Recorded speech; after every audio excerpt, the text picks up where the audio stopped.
Le Nouvel Esprit Public, Philippe Meyer, bonjour.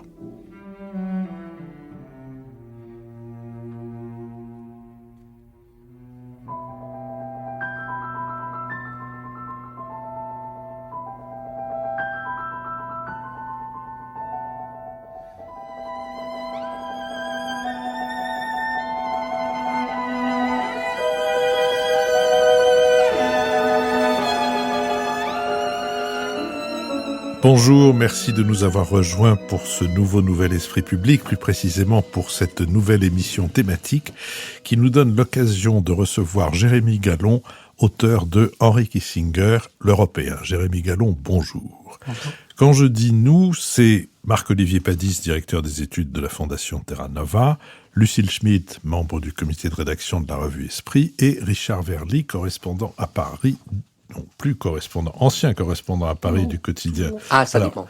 Au moment où nous enregistrons, correspondant à Paris du quotidien suisse Le Temps, est au bord d'être bientôt dans d'autres activités. Revenons à vous, Jérémy Gallon. Vous êtes directeur de la branche européenne du cabinet de conseil géopolitique McClarty Associates. Vous enseignez les relations internationales à Sciences Po et vous avez été conseiller auprès de l'ambassadeur de l'Union européenne aux États-Unis de 2015 à 2017. Après votre premier livre, Le journal d'un jeune diplomate dans l'Amérique de Trump, paru en 2018, vous avez publié en 2021 Henry Kissinger, l'Européen, aux éditions Gallimard. Dans ce livre, vous dressez le portrait d'un homme qui vous a marqué et qui, selon vous, devrait représenter une source d'inspiration majeure pour bâtir la diplomatie européenne de demain. Vous rappelez les origines européennes d'Henry Kissinger, né en 1923 à Fürth, à quelques kilomètres de Nuremberg, et vous insistez sur ce qui le rapproche du vieux continent. Il admirait le général de Gaulle, il avait des convergences intellectuelles avec Raymond Aron, qui s'est séparé de lui à propos du Sud-Vietnam, dont Aron n'a pas accepté l'abandon, et qui s'est aussi séparé de Kissinger à propos du Chili, dont il a réprouvé le soutien des Américains au coup d'État. L'action diplomatique de Kissinger a toujours été teintée d'un réalisme européen dans un pays où nombre d'hommes politiques préféraient une approche idéaliste des relations internationales, fondée sur la croyance en la vocation messianique de leur pays. Le rapport d'Henry Kissinger à l'Europe a aussi été nourri par l'histoire et par ses travaux de doctorat sur le congrès de Vienne, dans lequel il a cherché à comprendre comment Metternich et le vicomte de Castlereagh ont bâti les fondations d'un équilibre durable en Europe après la défaite de Napoléon. Ses travaux et la carrière universitaire qui a précédé sa vie d'homme d'État lui ont conféré, selon vous, une densité intellectuelle et humaine qui manque aujourd'hui à la plupart des dirigeants mondiaux. Cette densité lui a permis de voir loin et de ne pas céder au court-termisme de l'opinion, d'être l'architecte de la politique de détente avec l'Union soviétique, là où nombre de ses compatriotes y voyaient une capitulation de l'Occident. Kissinger a aussi participé au rapprochement des États-Unis avec la Chine et encore aujourd'hui prône un apaisement des relations entre Pékin et Washington. Dans votre livre, Jérémy Gallon, vous vous faites le défenseur de celui que certains n'ont pas hésité à accuser de crimes contre l'humanité, entre les bombardements au Cambodge, la guerre du Vietnam et le soutien au coup d'État de Pinochet au Chili. Vous considérez que le secrétaire d'État américain n'est pas indéfendable. Votre expérience de diplomate de l'Union européenne à Washington vous a conduit à considérer que ce qui est impardonnable pour un diplomate, c'est plutôt l'impuissance et la résignation à laisser sombrer dans le déclin la puissance qu'il sert. Vous qui vous faites l'apôtre d'une politique de puissance contre une diplomatie des bons sentiments et qui semblez admirer Henry Kissinger aussi bien pour son action diplomatique que pour sa capacité à penser les relations internationales, pour introduire notre conversation, pourriez-vous revenir sur la notion de realpolitik, notion souvent mal comprise, qui est associée à la personne d'Henry Kissinger et dont nous aimerions entendre votre définition. Jérémy Gallon. Merci beaucoup tout d'abord pour votre invitation. Je pense que la notion de realpolitik, c'est une notion à laquelle on associe souvent des traits de caractère sans vraiment la définir. On lui associe le cynisme, la brutalité, des traits de caractère finalement qu'on associe au premier des hommes d'État qui a incarné la réelle politique, à savoir Bismarck. Parce que si on revient à l'origine du concept, c'est un concept qui se développe en 1853 en Allemagne, sous la plume d'August Ludwig von Raschow, qui est un activiste politique allemand en faveur de l'unité allemande. Mais si on revient à cette définition originelle, la réelle politique n'est pas teintée d'amoralité. Elle n'est pas nécessairement cynique ou machiavélienne. Elle est d'abord une méthode d'action fondée sur une analyse réaliste, rationnelle, des circonstances présentes. Et cela suppose notamment d'essayer d'éviter toute forme d'auto-illusion, d'idéologie dans la manière dont on va analyser une circonstance donnée. Et donc, il n'y a pas nécessairement une notion d'amoralité qui est liée à la réelle politique. Et d'ailleurs, ce qui est frappant, c'est que le terme de réelle politique qu'aujourd'hui on associe à Henry Kissinger, c'est un terme dont Henry Kissinger lui-même se méfiait énormément. Il n'utilisait jamais la notion de réelle politique pour parler de son action. Et il ne l'utilisait pas pour deux choses. D'abord, il savait très bien que dans la vie politique américaine, dans le débat de politique étrangère, c'est un terme qui est utilisé pour caricaturer l'action de ceux qui l'exercent en les faisant passer pour des cyniques, pour des gens dépourvus de toute moralité. Deuxièmement, le terme, puisque c'est un terme allemand, le ramenait aussi à son identité européenne. Et c'était une manière pour une partie du paysage politique américain, pour une partie des intellectuels américains, de dire « mais finalement, cet homme Henry Kissinger, c'est pas un vrai Américain. Il s'inscrit pas dans la tradition diplomatique faite d'idéalisme qui a nourri notamment le wilsonisme et d'autres courants de pensée en politique étrangère aux États-Unis. » Et donc, c'était une manière pour lui de le ramener à son identité européenne et à dire finalement c'est pas un vrai diplomate américain. L'autre chose que j'ajouterais à cette dimension de la réelle politique kissingerienne, c'est qu'à mon avis, elle s'accompagne d'une éthique de responsabilité. Et pour moi, c'est fondamental quand je parle de réelle politique. Je pense que Kissinger a eu des choix tout au long de sa carrière politique, et je pense qu'on reviendra là-dessus, extrêmement difficiles à faire. Il a pris des options qui sont parfois critiquables. Vous avez dit que je le défends. Je ne suis pas sûr de le défendre. Ce que je dis, c'est que le pacte que j'avais avec le lecteur dans ce livre, c'était de dire je présenterai tous les faits de manière factuelle. Chaque lecteur sera libre de porter ensuite un jugement moral sur l'action d'Henry Kissinger, mais juste j'essaierai de recontextualiser son action sur le plan historique. Et je pense que Kissinger, c'est quelqu'un qui, parce qu'il avait été, vous l'avez dit, c'est un enfant qui est né en Allemagne, qui avait connu le nazisme dans son enfance. Et donc, quand il est arrivé au pouvoir, pour lui, le but moral ultime, c'était d'éviter que le monde retombe dans le chaos qu'il avait connu dans son enfance. Et notamment, c'était à ce moment-là, 1969, quand il arrive à la Maison-Blanche, éviter qu'il y ait un conflit nucléaire entre l'URSS et les États-Unis. Et pour atteindre ce but moral ultime, il lui fallait prendre des décisions parfois extrêmement difficiles. Le jeu diplomatique étant parfois le choix entre des options imparfaites, il a dû prendre des options qu'il savait imparfaites et dont il savait qu'elles lui vaudraient la haine de ses contemporains et l'incompréhension de ses contemporains. Mais il l'a fait parce qu'il pensait au fond de lui qu'elle lui permettrait d'atteindre ce but moral ultime.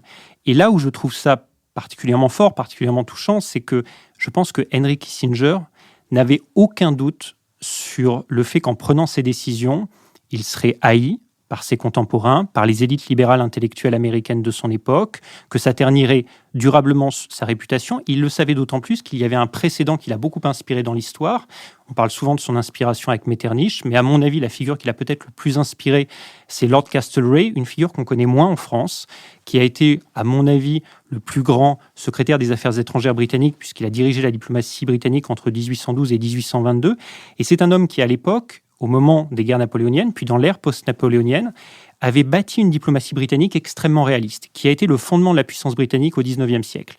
Et je fais référence à lui parce que Castlereagh, de la même manière que Kissinger à son époque, avait la haine de ses contemporains, a vécu la haine de ses contemporains. Lord Byron le traitait de mécréant visqueux et au sang-froid. Et à la fin, il a tellement subi la vindicte, la haine de ses contemporains, qu'il s'est suicidé en se tranchant la gorge. Et je pense que cet exemple de Castlereagh était extrêmement présent à l'esprit de Kissinger, et en dépit de cela, il a eu le courage de mener une diplomatie réaliste. Lucille Schmid. Oui, je trouve que c'est très intéressant ce que vous dites, parce que dans votre livre, comme vous le dites, vous rappelez les faits, mais par ailleurs, c'est pas une chronologie, c'est pas une biographie chronologique. Vous mettez des coups de projecteur sur des moments en fait fondateurs des engagements et des choix d'Henry Kissinger, parce que vous voulez montrer que la spécificité, me semble-t-il, de ce personnage, c'est qu'il fait des choix en ayant vécu des choses qui sont sans doute plus difficiles que ceux qui, en règle générale, sont diplomates ou qui participent au mouvement politique.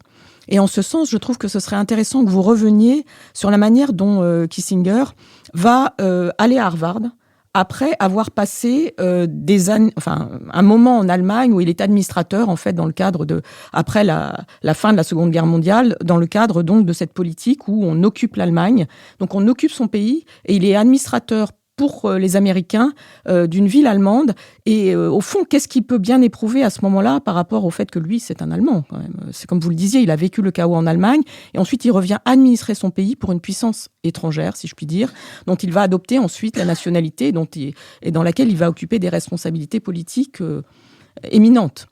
Comment est-ce qu'on peut associer chez Kissinger cette question de l'aller-retour entre la réalité de la vie et la formation intellectuelle, puis les engagements politiques? Ça me semble être un point important. Au fond, est-ce que la réelle politique, c'est pas aussi la réalité de ce qu'il vit et la transposition dans ses engagements politiques de ce qu'il sait de la difficulté de la vie, de sa violence et quelque part de l'aller-retour entre l'Europe et les États-Unis? Jérémy Gallon.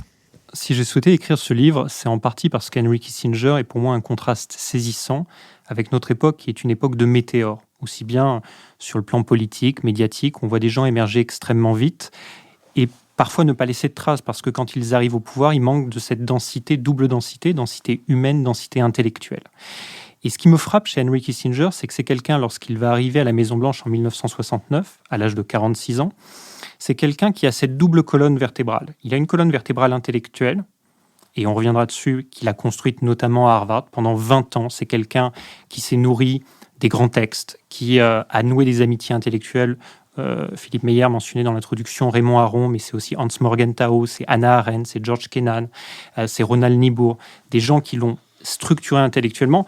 Je repensais à ça récemment, je lisais le dernier ouvrage de Jacqueline de Romilly sur l'homme à l'âge de Périclès, et elle disait l'importance de se nourrir des grands textes pour construire un homme. Et je pense que Kissinger, c'est ça. Il se construit pendant 20 ans à Harvard. Et puis en parallèle, il a cette colonne vertébrale humaine, qui est le résultat de ce qu'il a enduré. D'abord la Shoah, le fait qu'il perd 13 membres de sa famille dans la Shoah, qui part dans la peur à l'âge de 15 ans de l'Allemagne. Il arrive réfugié, il s'appelle d'ailleurs Heinz Kissinger. Quand il arrive à New York, il ne s'appelle pas Henry Kissinger. C'est quelqu'un qui arrive, qui ne parle pas un mot d'anglais, qui va considérer que son intégration passera par, et la dignité passera par l'excellence, par le travail. Et donc, qui va tout faire pour exceller à l'école. Et puis ensuite, il y a effectivement cette étape extrêmement importante, c'est qu'il va retourner en 1944 en Allemagne, vêtu de l'uniforme de l'armée américaine, pour dénazifier les régions mêmes qu'il avait dû fuir dans la peur. Quand il arrivera, d'ailleurs, il se rappellera le mot que lui avait dit au moment où il était parti, le père de son meilleur ami lui avait dit « Si un jour tu reviens sur ces terres, tout sera détruit ». Et lorsqu'il revient effectivement en Allemagne, la synagogue de Fürth est détruite, mais aussi toutes les maisons de ses amis, tout ce qui a construit son enfance est détruit. Et puis ensuite, et donc ça va être un moment structurant pour lui, c'est un moment où moi je trouve qu'il fait preuve, alors là, de dignité, parce que notamment, il n'y a aucune volonté de vengeance à l'égard des Allemands. Au contraire, il y a la volonté de les respecter, parce qu'il dit c'est pas parce que eux ne nous ont pas respectés à un moment donné qu'on doit se comporter de la même manière. Et ensuite, il va aller à Harvard, il va se construire intellectuellement, mais c'est aussi quelqu'un qui va connaître des épreuves sur le plan humain. Alors ça peut paraître peut-être bénin, mais c'est quelqu'un qui va connaître un divorce, qui va avoir une vie privée compliquée.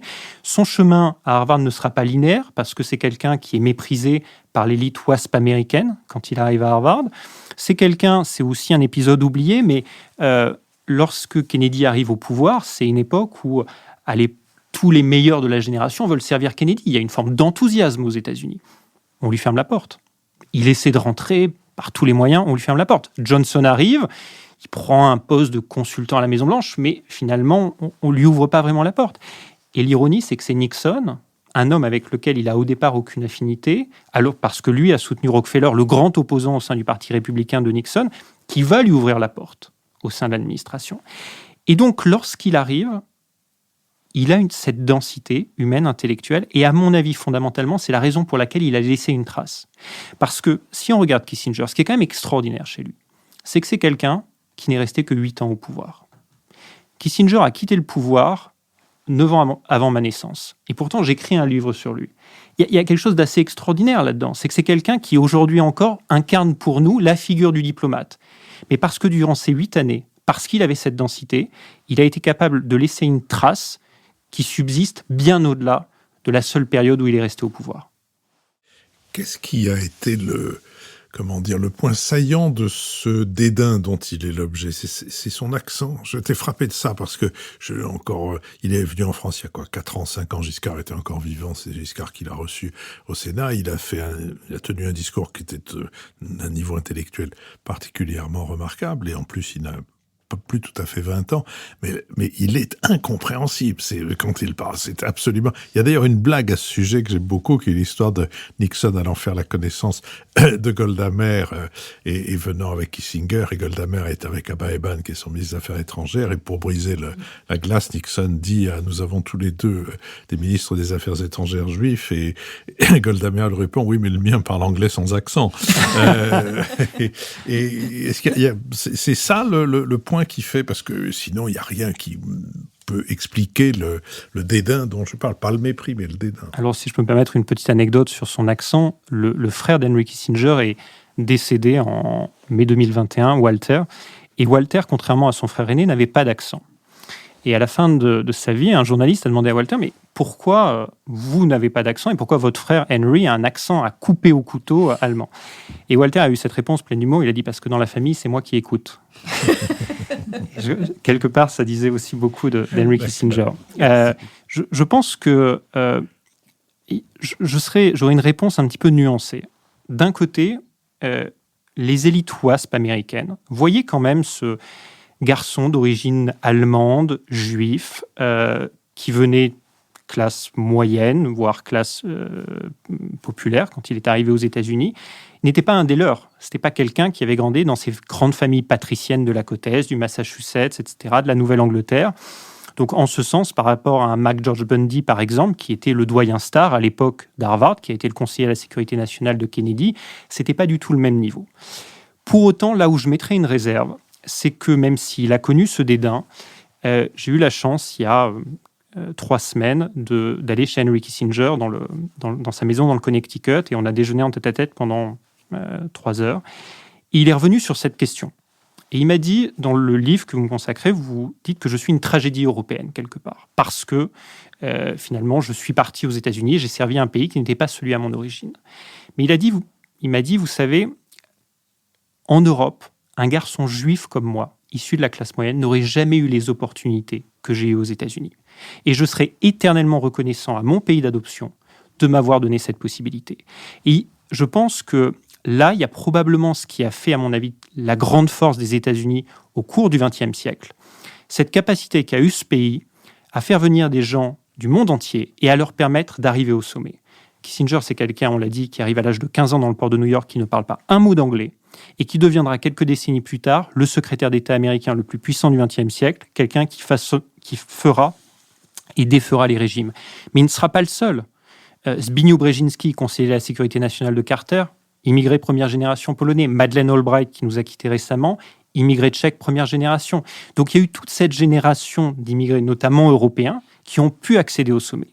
Je pense qu'un des vrais défis d'ailleurs aujourd'hui pour les États-Unis, c'est de faire en sorte que le jeune qui arrive du Guatemala, d'Érythrée ou de Syrie puisse demain aussi avoir cette opportunité d'arriver au sommet. Et malheureusement pour les États-Unis, je ne suis pas certain, et c'était clairement plus le cas sous Trump, et je pense que là il y a quelque chose qui est peut-être que les États-Unis doivent tout faire pour préserver, parce que je ne suis pas sûr que ce soit encore le cas aujourd'hui. Peut-être il faut nuancer ce que vous venez de dire, si vous permettez, parce que Madeleine Albright, Brzezinski et Kissinger sont devenus ce qu'ils sont devenus après les années 70, ou plutôt après 1968. Parce qu'avant, quand même, l'antisémitisme, alors, c'est pas le cas pour Brzezinski, mais l'antisémitisme est extrêmement fort. Le baron Guy de Rothschild s'est fait refuser par une copropriété l'achat d'un appartement à New York à la fin des années 50, parce qu'on ne prenait pas pas de juifs dans cette copropriété. Donc là, je pense qu'il y a aussi quelque chose qui fait que ceux qui ont réussi à franchir tous ces obstacles ont un peu tendance à les oublier. Mais Marc-Olivier Padis. Je voulais revenir sur cette question de réel politique dont on a parlé tout à l'heure, parce que vous montrez bien qu'il y a une dimension européenne dans la notion qui ne correspond pas du tout au messianisme américain qui peut donner aussi des catastrophes géopolitiques, parce que l'idéalisme wilsonien version Bush-fils, ce que Pierre Asner appelait le wilsonisme botté, a pu donner aussi lieu à un interventionnisme aventureux, notamment en Irak, en Afghanistan, comme on l'a vu. Mais la question que je voulais vous poser, c'est dans cette dimension réelle politique, est-ce qu'il n'y a pas une façon de se centrer sur, évidemment, la puissance, c'est de prendre en compte les réalités des forces en présence et donc des rapports de puissance.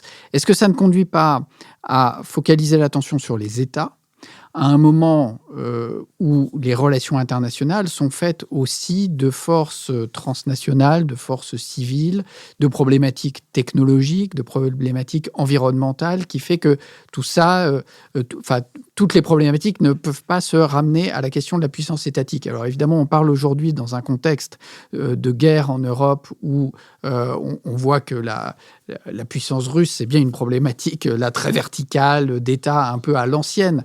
Mais malgré tout, est-ce qu'on peut trouver chez Kissinger des éléments d'analyse qui laissent plus de place à ces dimensions transversales, société civile, opinion, et qui ne relèvent pas strictement des logiques d'État? Jérémy Gallo. Je pense que vous avez tout à fait raison, et c'est la raison pour laquelle je pense que la réelle politique telle qu'elle a été appliquée par Kissinger au sens strict ne serait plus aujourd'hui pertinente dans le monde actuel. Et d'ailleurs, un des grands apports, à mon avis, de la présidence Carter, qui est souvent un petit peu méprisé sur le plan de la politique étrangère, c'est que Carter est le premier président américain à penser ces logiques transnationales, à penser l'importance des acteurs non étatiques, à penser par exemple la question du changement climatique, la question environnementale. C'est Carter qui la met aussi sur l'agenda en politique étrangère américaine. Et par exemple, par rapport à la Chine, il est frappant de voir que je pense que Kissinger avait complètement sous-estimé l'importance de l'économique dans le rapprochement avec la Chine. À l'époque du rapprochement en 1972 entre les États-Unis et la Chine, le volume annuel des échanges, c'était 2 milliards de dollars par an. Aujourd'hui, c'est le volume quotidien des échanges entre les États-Unis et la Chine. Ça, c'est une dimension que Kissinger avait complètement sous-estimée, et donc il sous-estimait également le fait que la Chine pourrait devenir à un moment donné compétiteur et rival économique des États-Unis. Donc, je suis entièrement d'accord avec vous que je pense que la réelle politique qui devrait se structurer aujourd'hui, elle devrait prendre en compte toutes ces logiques que vous avez mentionnées, l'importance des acteurs non étatiques, l'importance des entreprises, qui aujourd'hui ont un rôle de plus en plus important dans la diplomatie, le rôle des ONG, etc. Et l'importance aussi des structures multilatérales, et notamment pour nous, Européens, de l'Union européenne. Mais je pense que la réelle politique n'est pas antithétique de la prise en compte de ces acteurs. Je pense juste que, évidemment, il faut que le concept évolue avec son temps. Et c'est là où je pense qu'on peut, bien évidemment, partir de la réelle politique, de cette appréciation du rapport avec les puissances et de cette analyse rationnelle, quasiment froide, des situations, mais ça n'empêche pas de l'appliquer à notre grille de lecture actuelle. Richard Verly. Oui, je voudrais revenir au titre de votre livre, Kissinger l'Européen. Il se trouve que dans ma carrière, j'ai été correspondant en Asie du Sud-Est, et vous imaginez que, notamment sur le dossier du Cambodge, ce n'est pas la période la plus brillante, si l'on peut dire, en tout cas sur le plan humain, et compte tenu de la tragédie qu'elle a provoquée, c'était pas la meilleure période de Kissinger, même si, et on peut en discuter, peut-être que la réelle politique doit s'appliquer à ce cas précis du Cambodge. Parce que pour moi, quand j'ai lu votre livre que j'ai trouvé passionnant et qui m'a beaucoup appris, il y a quand même une forme d'arrogance européenne chez Kissinger. C'est-à-dire qu'il considère qu'il y a les Occidentaux, les États-Unis bien sûr, vous avez expliqué pourquoi, c'est son pays d'adoption, mais c'est le pays qu'il veut défendre et qu'il veut faire gagner. Il y a chez lui une volonté claire de faire gagner les États-Unis, mais il y a aussi une volonté je dirais, d'avoir une politique européenne. Le reste du monde, pardonnez-moi, mais on s'en fout un peu. C'est-à-dire que le reste du monde suivra. Il suivra la domination des États-Unis, qui est une domination financière, et comme vous l'avez dit, il n'avait pas vu l'émergence de la Chine, et il suivra la domination, on pourrait dire, morale et intellectuelle de l'Europe. Et ça, c'est quand même le côté assez déplaisant du personnage. C'est évident, très admiratif du bilan diplomatique de Kissinger. Il est le maître diplomate, mais ce n'est pas le maître diplomate de la mondialisation. C'est le maître diplomate d'une domination occidentale sur le reste du monde. Jérémy Gallon. Alors, une fois encore, moi je pense que son bilan diplomatique, on peut revenir dessus, et je le dis dans le livre, je pense qu'il y a des erreurs fondamentales qui ont été commises par Henry Kissinger. Je pense que notamment la grille de lecture purement, par exemple sur le conflit au Bangladesh, le génocide qui est commis par les Pakistanais au Bangladesh, il se trompe complètement dans sa grille de lecture, il applique une grille de lecture de la guerre froide à un conflit qui est complètement différent. Il est aussi nourri par une animosité personnelle à l'égard d'Indira Gandhi qui l'empêche de voir les situations. Je pense que sur le Cambodge, que vous connaissez très bien, on peut avoir aussi une vision, je pense, nuancée et pas dépourvue du tout de critique de son action. Et il y a bien d'autres théâtres d'opération, Chypre, le Chili, l'Argentine, etc., le Timor oriental, évidemment, où on peut le critiquer. Est-ce que c'est quelqu'un qui a une arrogance occidentale ? Là, en revanche, je ne suis pas nécessairement d'accord avec vous. Moi, je suis frappé que c'est un dirigeant, les 3 hommes, je pense, qui l'ont le plus façonné en termes d'amitié intellectuelle, sont 3 non-occidentaux.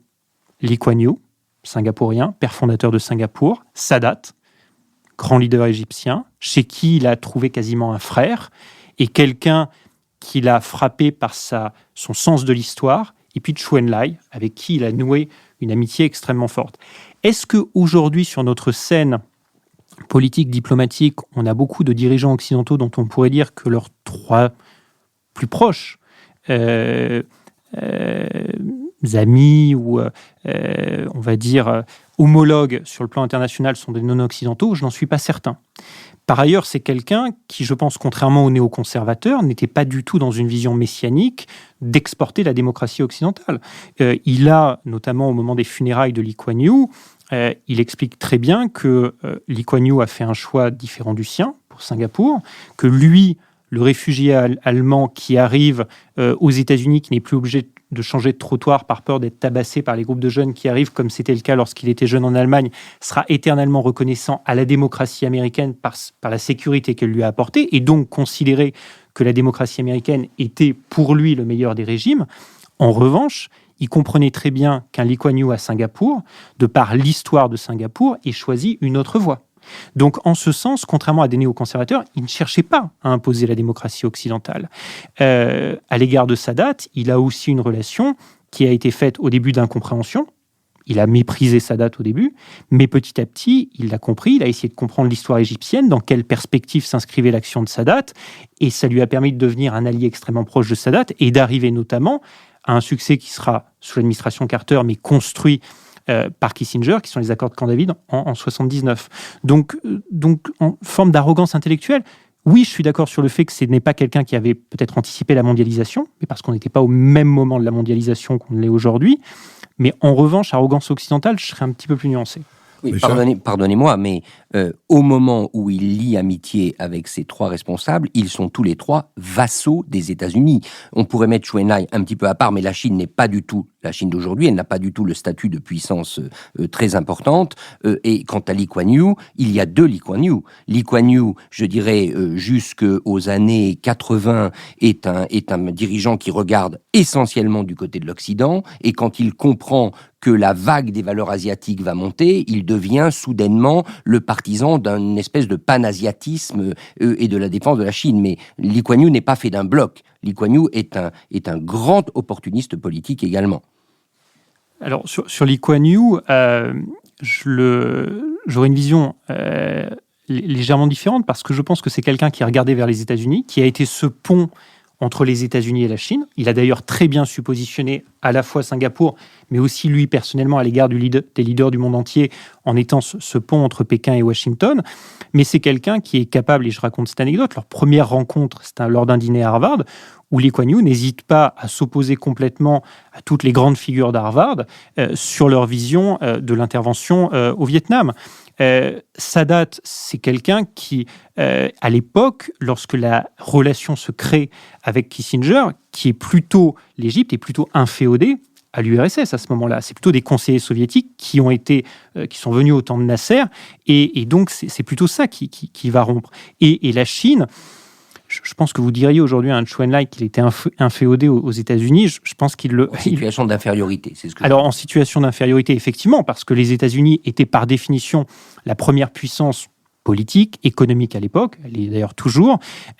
Pour autant, je pense qu'il y avait une volonté d'indépendance de la Chine qui était très forte chez ses dirigeants. Donc, je suis entièrement d'accord sur le fait que ce n'est peut-être pas celui qui avait le mieux compris, le mieux anticipé la mondialisation. D'ailleurs, quelqu'un aujourd'hui comme Bob Zoellick, quand il analyse Kissinger, en fait une critique, à mon avis, très argumentée et considère que Kissinger était quelqu'un notamment qui n'avait pas compris les logiques commerciales, de diplomatie commerciale. Ça l'intéressait peu, Kissinger. Il était dans une logique beaucoup plus de puissance pure.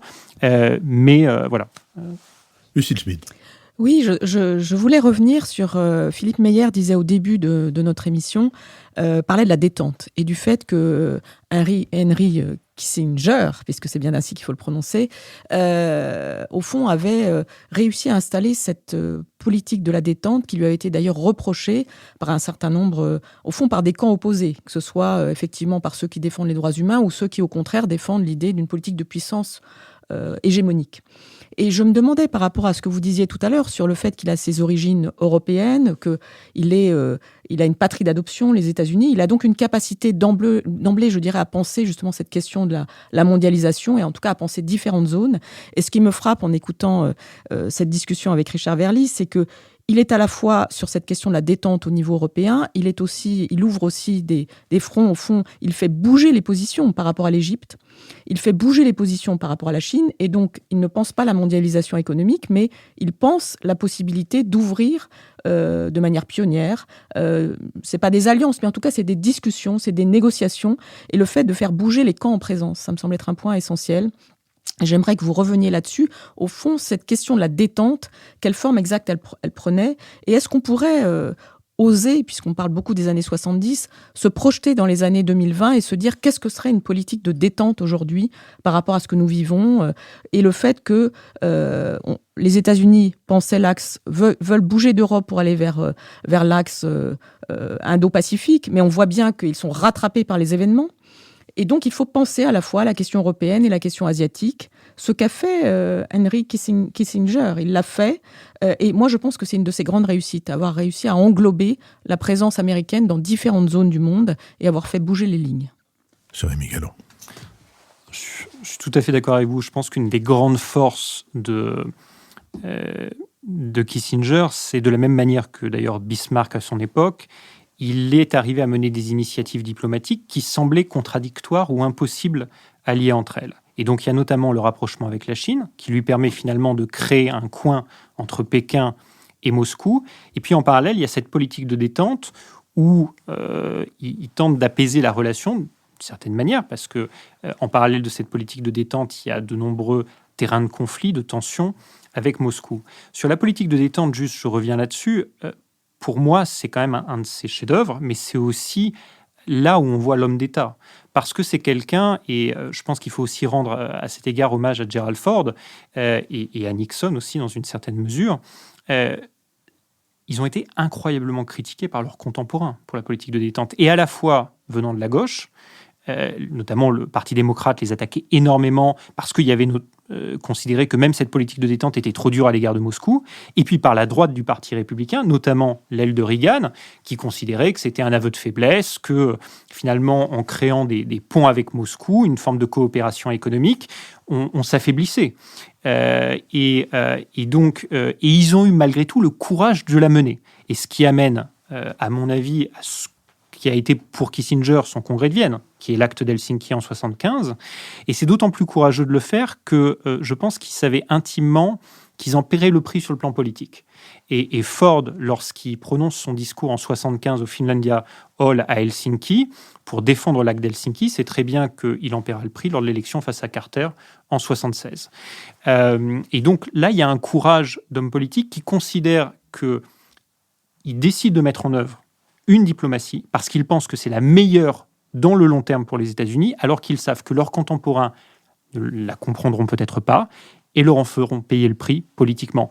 Et d'ailleurs, toute l'ironie entre guillemets, de l'œuvre de Kissinger, c'est qu'il reçoit le prix Nobel de la paix pour le Vietnam en 1973, alors que l'accord qu'il signe avec le duc Tho finalement ne résout rien. Et de toute façon, on aura 2 ans après le retrait désastreux de Saïgon des Américains.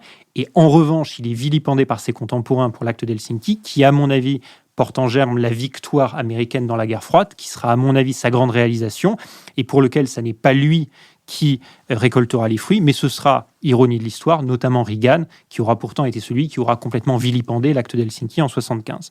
Donc là, il y a une forme d'ironie de l'histoire, et je trouve qu'il y a une leçon pour les hommes d'État ou les diplomates.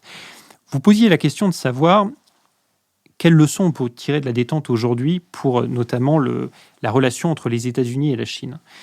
Je pense qu'il y a beaucoup de leçons à tirer parce que la détente n'était pas une politique naïve à l'égard de Moscou. Et je pense que lorsque Obama conceptualise son pivot vers l'Asie, il est dans une logique où à la fois il sait très bien que, pour reprendre un triptyque, la Chine peut être un rival systémique. Et sur le terrain des valeurs, sur le terrain des droits de l'homme, sur le terrain de certains principes fondamentaux, il ne faudra pas hésiter à rentrer en rivalité avec la Chine. C'est un compétiteur économique sur lequel il faut avoir aucune naïveté. Donc, à la fois à l'OMC, dans les règles du commerce international, il faut probablement durcir les règles du commerce international. Également, bâtir des accords commerciaux qui font qu'on arrive à canaliser l'influence chinoise. Et je pense que l'erreur fondamentale de Trump, qui est la première décision d'ailleurs qu'il prend, c'est qu'il arrive au pouvoir, il se retire de l'accord transpacifique, qui était à mon avis probablement la plus belle initiative diplomatique de l'ère Obama, parce qu'elle permettait de contenir par un accord commercial qui prenait à peu près tous les pays asiatiques, à l'exception de la Chine, permettait de contenir l'expansionnisme chinois, et en même temps partenaire, parce qu'on sait très bien que sur certaines questions, notamment la question du changement climatique, on n'arrivera pas à des résultats tangibles si on n'est pas capable de mettre à bord, notamment Pékin. Et donc, je pense que cette approche, on peut la retrouver, elle est assez finalement parallèle à celle de la détente. C'est-à-dire, on est capable d'avoir un dialogue sur des sujets où de toute façon il faut qu'on collabore, mais en même temps, aucune naïveté sur les autres sujets. Là où, à mon avis, Trump était en opposition complète, et lui n'avait absolument tiré aucune leçon de la détente, c'est qu'il est rentré finalement dans une logique d'opposition sur le plan rhétorique, mais il s'est dépourvu de ses outils, notamment sur le plan commercial. Biden, aujourd'hui, essaie de revenir à une politique beaucoup plus inspirée de la détente. Il est conseillé par des gens qui connaissent très bien cette période-là, qui s'en inspirent, notamment ses conseillers sur l'Asie. Le vrai problème aujourd'hui d'un président Biden, c'est qu'il a moins d'outils, à mon avis, qu'un Kissinger au moment de la détente. Et notamment au moment où les relations économiques sont si importantes, ce que pouvait faire encore Obama, c'est-à-dire bâtir un accord commercial transpacifique qui lui permettait de contenir la Chine, aujourd'hui, le sujet commercial est tellement toxique dans notre débat public, et notamment aux États-Unis, il génère tellement de ressentiment qu'aujourd'hui, Biden est un peu privé de cet outil. Donc c'est là où Biden, il a finalement une diplomatie plus compliquée à mettre en œuvre, parce que son principal outil, qui serait celui de la diplomatie commerciale, il ne peut plus vraiment l'utiliser. Et c'est d'ailleurs, nous, Français, en partie pourquoi il va vers une solution qui est une solution de second rang, mais qui est AUKUS, parce que quand on a perdu l'arme commerciale, on va vers la diplomatie des canonnières et on revient aux solutions du 19e siècle. Marc-Olivier Padis. Je voudrais vous interroger sur une autre figure qui est un peu le frère jumeau auquel on compare souvent Henry Kissinger, qui est Zbigniew Brzezinski. Ils ont beaucoup de points communs. Ils sont tous les deux d'origine européenne. Brzezinski catholique, polonais, donc arrivés jeunes aux États-Unis, tous les deux universitaires, tous les deux devenus conseillers politiques, puis ayant des responsabilités politiques. Et on a tendance à les opposer un peu. Et pendant longtemps, moi, de façon un peu scolaire, je pensais que ça représentait deux écoles. Et en fait, je comprends que je me suis complètement trompé, parce que ce sont des gens nourris, comme vous l'avez dit, des classiques, de beaucoup de réflexions, mais ce ne sont pas des théoriciens au sens idéologique, où ils n'ont pas voulu développer une école de pensée. Il y a cet aspect où vous dites, en fait, le cours des relations internationales reste toujours historique. C'est-à-dire, il faut être sensible aux contradictions de l'histoire. Ce sont des historiens, peut-être plus que des théoriciens des relations internationales, comme il y en a beaucoup aux États-Unis, dans les think tanks, où chacun développe sa théorie dans son coin, ce qui peut donner des catastrophes, à nouveau, comme on l'a vu, avec les théoriciens néoconservateurs que vous avez cités tout à l'heure. Et donc, mais la question que je voulais vous poser, c'est que donc cette complémentarité, rivalité, je ne sais pas comment dire, entre Brzezinski et Kissinger correspond aussi à un moment où l'Europe est un peu centrale dans la vision du monde des États-Unis. Et comme Lucile a commencé à le dire, avec le pivot, c'est plus tellement le cas. Donc, enfin, la question, c'est quelle est votre vision un peu de ce binôme ? Qu'est-ce qu'ils nous apprennent sur la réflexion internationaliste aux États-Unis ? Jérémy Gallon. Alors, vous avez tout à fait raison. Je pense que c'est une relation qui est à la fois assez fascinante et très complexe parce qu'il y a une dimension à la fois personnelle, il y a une dimension intellectuelle. La dimension personnelle, c'est que ce sont 2 immigrés européens qui arrivent aux États-Unis et qui sont en concurrence très jeunes pour un poste de professeur à Harvard. Et Brzezinski ne l'aura pas. Il deviendra professeur à Columbia. Et est-ce que ça sera une blessure intime, forte, qui poursuivra toute sa vie ? Je ne sais pas. Mais en tout cas, il y aura peut-être cette animosité un petit peu personnelle. Néanmoins, je suis tout à fait d'accord avec vous. Ce sont 2 hommes qui ont mis l'histoire au cœur de leur réflexion. Et d'ailleurs, moi, ce qui me frappe, c'est que dans l'actualité récente et tragique que notre continent vit, il est frappant de voir que Brzezinski et Kissinger avaient la même analyse sur l'Ukraine. C'est-à-dire que sur l'Ukraine, ils analysaient la situation de ce pays dans une perspective historique de long terme. Ils considéraient que la Russie, historiquement, à travers les siècles, a toujours eu un buffer à l'égard de l'Europe, un état tampon un petit peu, et que donc ça ne justifie certainement pas l'annexion de l'Ukraine par la Russie, mais tout du moins un statut. En 2014, Kissinger avait écrit un long article dans le Washington Post où il appelait à une finlandisation de l'Ukraine. Et je pense qu'aujourd'hui, il n'utiliserait pas le terme de finlandisation qui a été un peu démonétisé, mais en revanche, il irait peut-être plutôt vers une solution type autrichienne, avec une Ukraine qui serait membre de l'Union européenne, mais qui serait en revanche pas un État qui rejoindrait l'OTAN. Et je pense que cette analyse serait nourrie d'une perspective historique de long terme. Et Brzezinski partageait cette analyse. Il est assez frappant de le voir, parce qu'on les a souvent opposés sur leur analyse de la Russie, en disant Brzezinski avait une analyse extrêmement dure à l'égard de la Russie, là où Kissinger était favorable à la politique de détente. Je pense que c'était beaucoup plus nuancé, et l'exemple ukrainien le montre. Ensuite, sur la seconde un petit peu question que vous posez, qui est celle d'une Amérique moins tournée vers l'Europe, je pense que vous avez tout à fait raison. Ils incarnent un moment où vous aviez une génération de dirigeants aux États-Unis, à Washington, qui étaient des gens qui avaient un lien intime avec l'Europe. Ils avaient grandi en Europe, leur famille venait d'Europe, c'était un lien personnel, culturel, intellectuel. Aujourd'hui, je pense qu'on est à un moment différent à Washington. Biden est peut-être l'exception qui confirme la règle parce qu'il est le dernier un petit peu de ces grands patriciens du Sénat à avoir un lien très fort avec l'Europe. Mais quand vous allez aujourd'hui au département d'État à Washington, quand vous allez dans les couloirs de la Maison-Blanche, quand vous allez au Congrès, vous voyez simplement une élite américaine, politique, diplomatique, qui, à l'image des États-Unis, est plus diverse. C'est-à-dire qui représente une société où vous avez aujourd'hui plus d'hispaniques, plus d'asiatiques, plus d'afro-américains, etc. Et donc des gens qui ont un lien intime et personnel moins fort avec l'Europe. Et ça, je pense que nous, Européens, devons l'intégrer. C'est pas que les États-Unis se désintéressent de nous. Rationnellement, ils considèrent que l'Europe demeurera extrêmement importante, que c'est leur allié principal en termes de valeurs, sur le plan économique, etc. Les échanges transatlantiques sont beaucoup plus importants que les échanges entre les États-Unis et l'Asie ou les échanges entre l'Europe et l'Asie. Donc il y a plein de facteurs rationnels, mais cette dimension émotionnelle, culturelle, par définition, va un petit peu se déliter. Et donc il y aura une Amérique qui s'intéressera moins à l'Europe, même si elle va être ramenée. Le conflit en Ukraine la ramène aujourd'hui, mais je pense que structurellement, il y a une analyse qui a été faite, qui est partagée aussi bien côté républicain, côté démocrate, que le vrai enjeu stratégique aujourd'hui des États-Unis, c'est la Chine. C'est là le vrai défi stratégique. Et que donc, ils doivent bâtir une diplomatie. Et d'ailleurs, Biden, depuis le début de sa présidence, le fait de manière très méthodique, à l'égard de la Chine. Et je pense qu'à l'égard de l'Europe, il y aura un lien qui demeurera très fort. Je ne pense pas du tout que les Américains vont couper la garantie de sécurité demain, vont complètement se retirer, mais ils veulent une Europe plus autonome, plus indépendante. Et donc, tout l'enjeu pour nous, Européens, c'est comment, justement, on est capable de bâtir une diplomatie qui nous permet d'être plus autonome, de considérer que les États-Unis, certes, sont notre allié, mais qu'on est capable de manière indépendante, dans le domaine politique, diplomatique, en matière de défense, sur le plan économique aussi, de défendre une vision de l'homme qui n'est pas toujours complètement similaire à celle des Américains. Richard Verly. Alors, est-ce que les Américains, et là on s'éloigne de Henry Kissinger, est-ce que les Américains veulent une Europe indépendante ? J'avoue que là-dessus, j'ai quelques doutes, c'est peut-être aller un peu loin, mais moi je voudrais revenir à votre livre, dont on donne l'impression, juste évidemment, qu'il est une analyse extrêmement intéressante de la diplomatie à la Kissinger, mais il y a autre chose dans votre livre, il y a le portrait humain de Kissinger. Et moi j'avoue que ça m'a passionné. Parce que, je vais essayer de trouver une formule qui le résume un peu, c'est quand même une grande cocotte.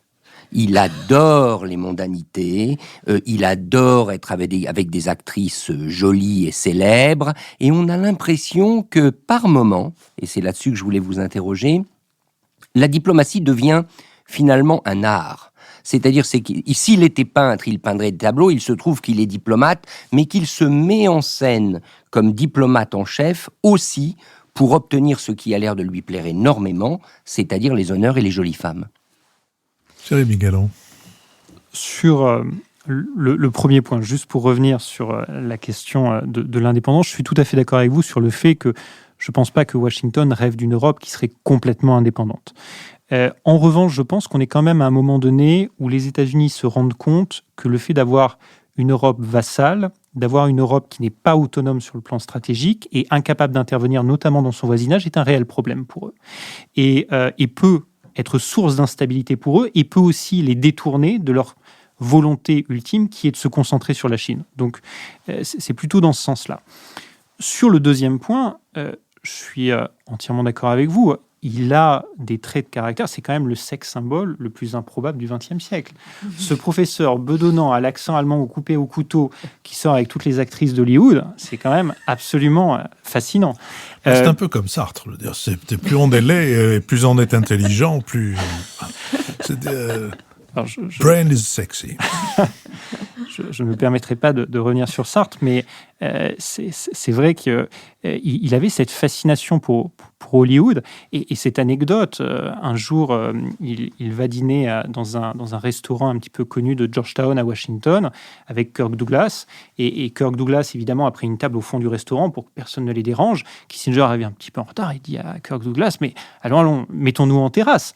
Et la soirée qui suit est un cauchemar absolu pour Kirk Douglas parce que tout le monde s'arrête pour les saluer. Et Henry Kissinger est aux anges. De la même manière, quand il va à Paris, il déjeune avec une très belle femme blonde dans un restaurant de Paris. Tous les paparazzis l'attendent à la sortie du restaurant. Le maître d'hôtel vient voir Kissinger et dit « Monsieur Kissinger, si vous voulez, il y a une sortie un petit peu cachée par l'arrière du restaurant qui vous évitera. » Kissinger lui dit « Mais absolument pas, on va sortir. » Et il est très content de pavaner aux côtés de cette très belle femme dans les rues de Paris. Donc effectivement, il y avait ce côté où il aimait la lumière. Et je pense qu'il y avait un côté quasiment revanche sociale chez lui. C'est-à-dire que, au fond, ça a toujours été ce réfugié mu par une profonde insécurité intérieure. C'est ça qui est assez touchant d'ailleurs, c'est Kissinger. C'est que même quand il arrive au sommet, même quand il arrive au pouvoir, que c'est un homme qui est 3 années de suite élu l'Américain le plus célèbre, le plus aimé, qui il a une influence considérable sur les grands de ce monde. C'est quelqu'un qui ne réalise pas qu'il va épouser en seconde noces une femme qui, juste parce qu'elle faisait partie d'un club huppé de jeunes filles à New York. Et ça le fascine. Et donc, il y a effectivement cette dualité chez lui. Alors, est-ce que ça n'a pas altéré son jugement par moment ? Ensuite, je pense que quand on met tout ça de côté, ce qui est quand même frappant, c'est que c'est quelqu'un qui voulait renvoyer cette image, mais que dans les faits, c'est quand même quelqu'un qui travaillait énormément. Et que, par exemple, c'est ce que je dis dans le livre, il adorait être vu dans des dîners avec des jeunes actrices hollywoodiennes, mais à chaque fois, à la fin du dîner, qui était généralement assez court, il les ramenait chez elles et il repartait tout de suite travailler.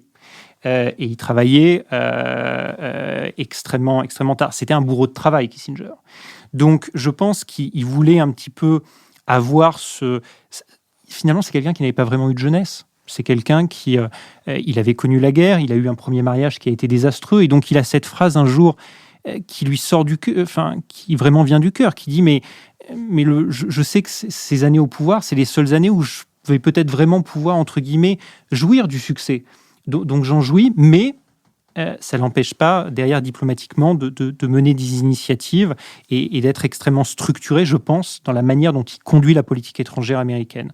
Donc oui, il y a ce côté glamour, mais qui aussi, et c'est intéressant, est utilisé comme un outil de communication au départ par la présidence Nixon. Parce que Nixon arrive et finalement est une administration vue comme assez terne par les Américains, notamment après les années Kennedy qui avaient été des années très glamour. Et donc, ils sont désespérément à la recherche d'une figure un petit peu glamour au sein de l'administration Nixon.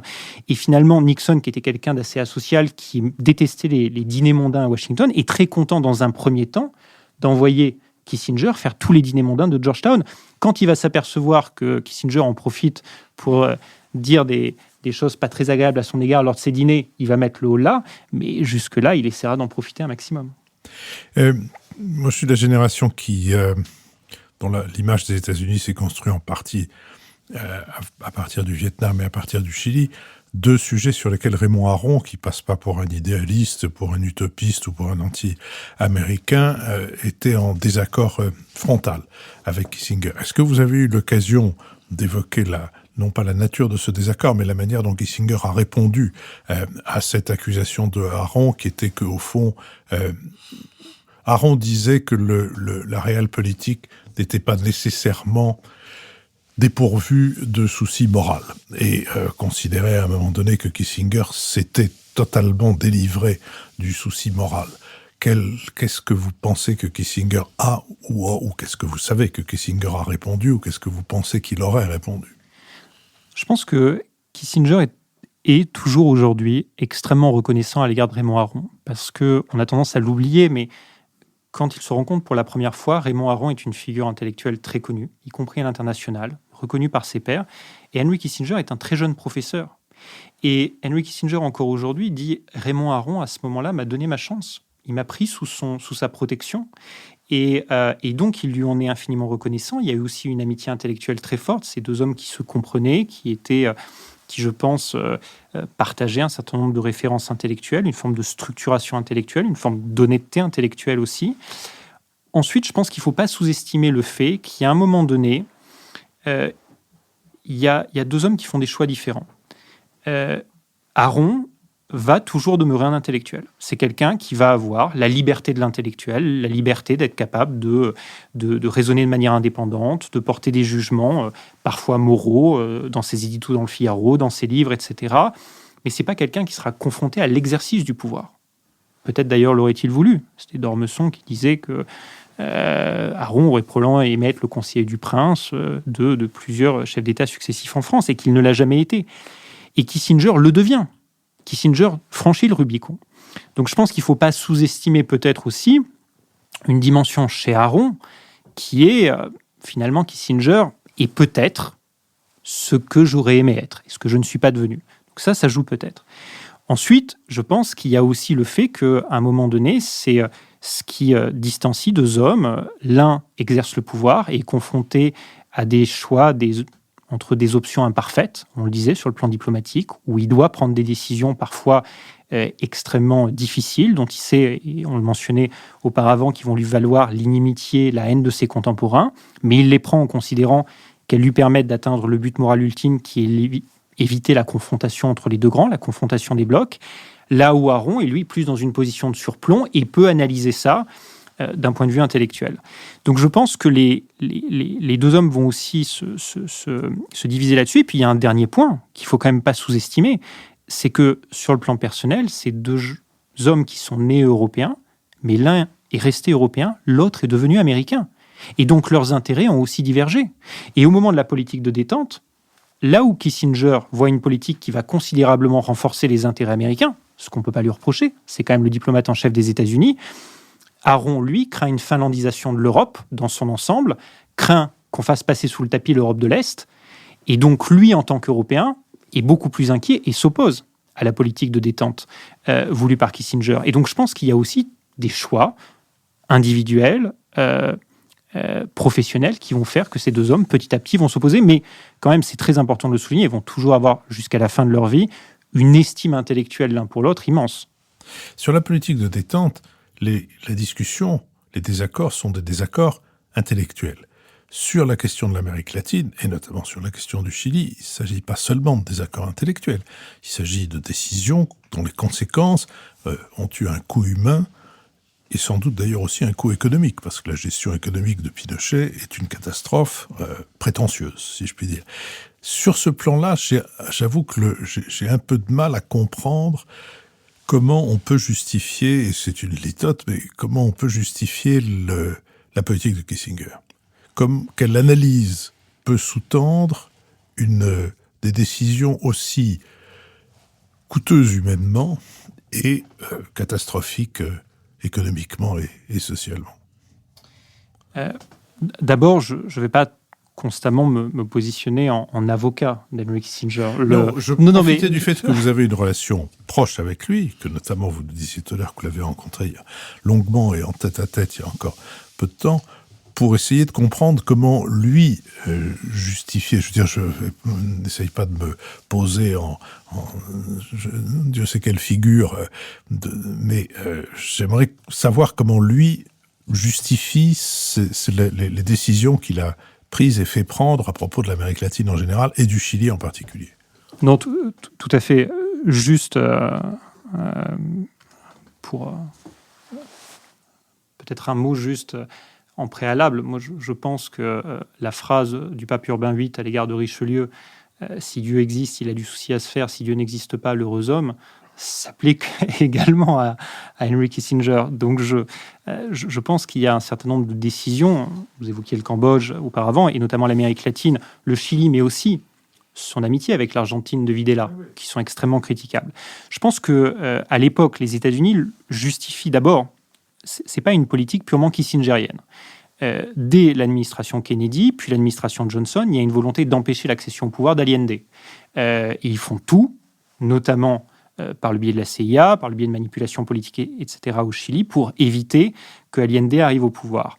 Et lorsque Allende arrive au pouvoir, Kissinger a cette phrase où il dit « Finalement, le Chili n'est plus simplement un poignard dirigé vers l'Antarctique, c'est aussi un poignard maintenant dirigé vers les États-Unis. » Et les premiers mouvements diplomatiques d'Allende, et notamment sont peut-être pas rapprochement, mais tout du moins les liens qu'il établit avec Castro à Cuba, renforcent chez une partie des élites américaines cette vision.